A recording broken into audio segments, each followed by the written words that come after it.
जिल्ह्याचं एक अनन्यसाधारण महत्व हे आदर्श घटक आहे. ठाणे जिल्ह्यातील शहापूर तालुका, या शहापूर तालुक्यामध्ये समोर आपण आपला माहूर किल्ला पाहतो, ज्याने खऱ्या अर्थानं स्वराज्याची हाक आपल्याला दिली, स्वराज्याची जाणीव करून दिली. मातीच्या कणाकणात आणि रयतेच्या मानामनात ज्याने स्वतःचं स्थान निर्माण केलं अशी छत्रपती शिवराय यांची पावन आपल्या जवळ असलेला मुरबाड तालुका आहे. या मुरबाड तालुक्यामधील आंबेटेवे नावाचं गाव आहे आणि या गावाचे अजोड विश्वरत्न डॉक्टर बाबासाहेब आंबेडकर यांचं आहे. आणि अशा या पवित्र ठाणे जिल्ह्यामध्ये आज या केंद्रामध्ये दैविकी केंद्राचे केंद्रप्रमुख आदरणीय डॉक्टर, साहित्याचे डॉक्टर आहेत, तसे ते मनाचे डॉक्टर आहेत. कारण साहित्यातील डॉक्टर म्हटला की माणसांच्या भावभावनेचा अतिशय चांगल्या पद्धतीने अभ्यास केला जातो आणि ज्यांच्याकडे माणसं ओळखण्याची, माणसाकडून काम करून घेण्याची जी क्षमता असते ही अतिशय चांगल्या पद्धतीने असते ना, तर त्यावेळी प्रत्येक कामामध्ये यशस्वीता ही ठरलेलीच असते. आणि म्हणून या ठिकाणी या केंद्राचे आदरणीय सन्माननीय डॉक्टर श्री सत्ताई सर, त्याचबरोबर या केंद्रामध्ये आमचे आदर्श गुरुवर्य ज्यांना संपूर्ण ठाणे अतिशय चांगल्या पद्धतीने ओळखतो ते आमचे भरतजी मोडके सर, त्यानंतर आमचे वैभवजी माझे सर, गायकर सर आहेत, गुंड सर आहेत, माझ्या परिचित जेवढे चेहरे आहेत त्याबद्दल मी माहिती सर्व देतो. तर या केंद्राचे TFMचे काम करणारे दांडकर सर आणि एकंदरीतच असं म्हणतात की बालपणचा काळ हा दरम्यान सुखाचा असतो.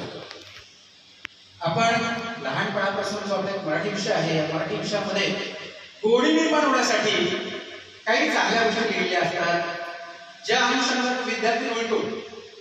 आणि म्हणूनच की काय त्या रोळण्याची जी काही भूमिका आहे त्यासाठी बालपणीचा काळ दरम्यान सुखाचा असं म्हटलं की मला माझा मित्र मागाशी माझी ज्यांनी ओळख करून दिली योग शिक्षक अरुणजी कराळे, त्याचबरोबर आपण सारे या केंद्रामध्ये जुने शिक्षक वर्ग, या केंद्रामध्ये नव्याने आलेले गुरुवर्य, आपणा सर्वांचं मी गायकवाड रामचंद्र वरिष्ठ लेखा साहेब त्यांचा संत समग्र शिक्षक शहापूर सरस स्वागत करतो.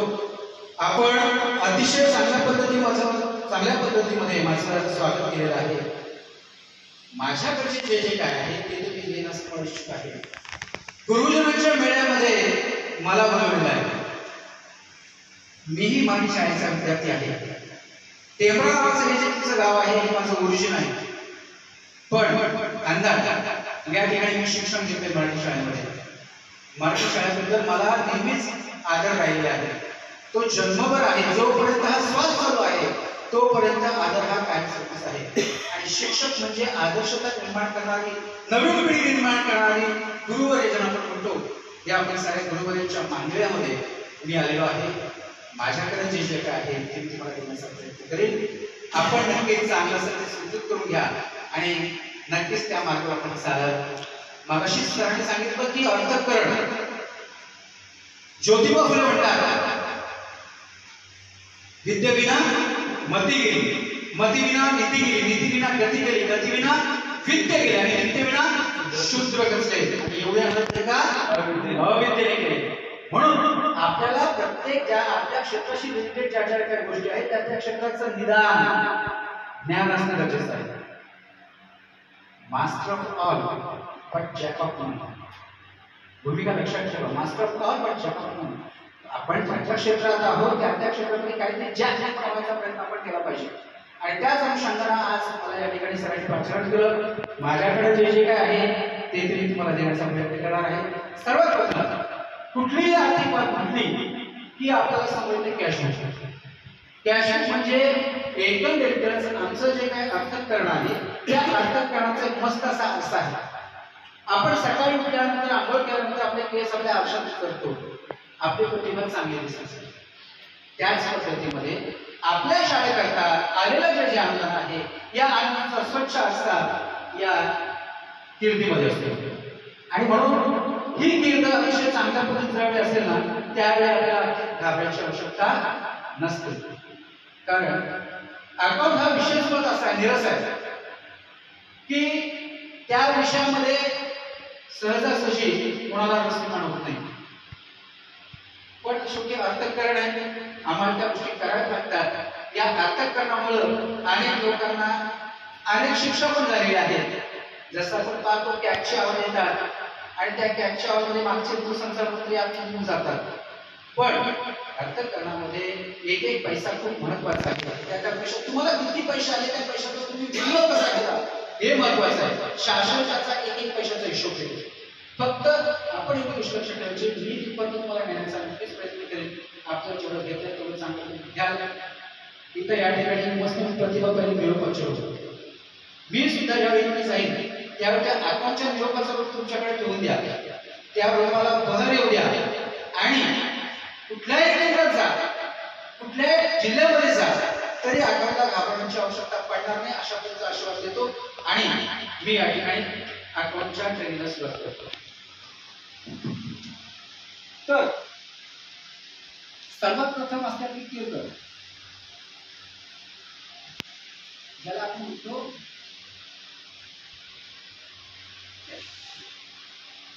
तुमच्याकडे वया असतील तर आहेत का वयावर काही लिहायला काय आहे असते असते घ्या जरा थोडंसं लिहून घेतलं बरं पडेल. कारण अकाउंट हा विषय फक्त सांगायचा विषय नाही तर तो प्रत्यक्ष स्वरूपात कृती करण्याचा विषय. जसा गणित हा विषय नुसतं म्हणून शिकवता येत नाही, ते प्रात्यक्षिक स्वरूपामध्ये ते दाखवावं लागतं. त्याच पद्धतीमध्ये हा विषय आपल्याला दाखवायचा आहे. तर हा आपला आजचा आहे कीर्तन. त्यानंतर दुसरी गोष्ट आपली खटावणी.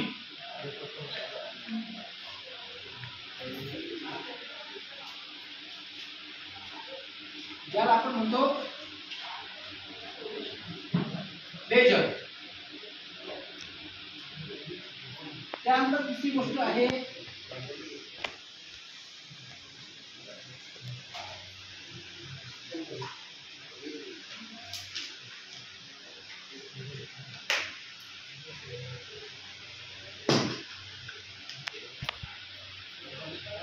Grand receipt register.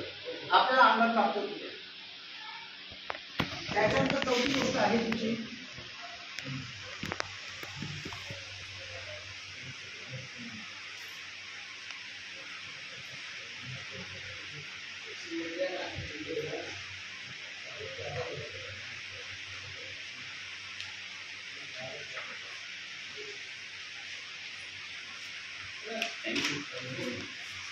आपली गोष्ट किती आहे यानंतर मासिक सभा.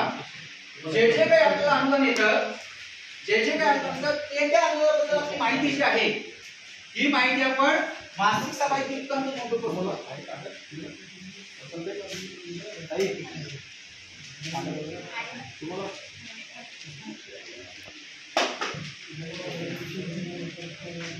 त्यानंतर व्हाउचर्स, जे जे काय आपल्याला अनुदान येतात त्या त्या अनुदाना संदर्भामध्ये आपण आपली बिलं तयार करतो. या बिलं जी तयार करतो त्याला म्हणतात व्हाउचर्स.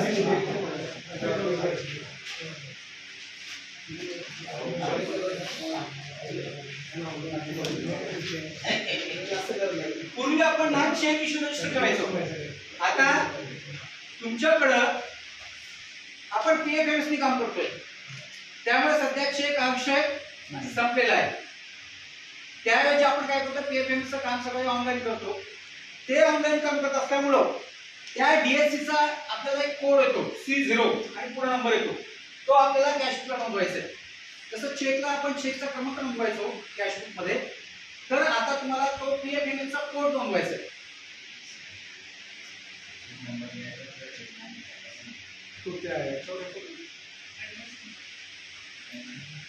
PFMS code. आता सर्वात प्रथम कीर्त मागाशीच म्हटलं, सगळ्या योजना ज्या आहेत या योजनांचं एकीकरण हे ज्याच्यात असतं त्याला म्हणतात कॅशबुक. कॅशबुक मध्ये तुम्हाला सगळ्यांना तुमच्या स्तरावर तुम्ही कॅशबुक लिहिली आहे. कॅशबुक कसं लिहिलं जातं हे तुम्हाला सगळ्यांना माहिती आहे ना. ते कसं रेकॉर्डिंग केलं जातं हे सांगायची गरज आहे का? कारण 2003 पासून अशा प्रकल्प होता आमची शाळा आणि त्यानंतर सर्व शिक्षा अभियान. सर्व शिक्षा अभियान आल्यानंतर विविध योजना आपल्याला आल्या होत्या.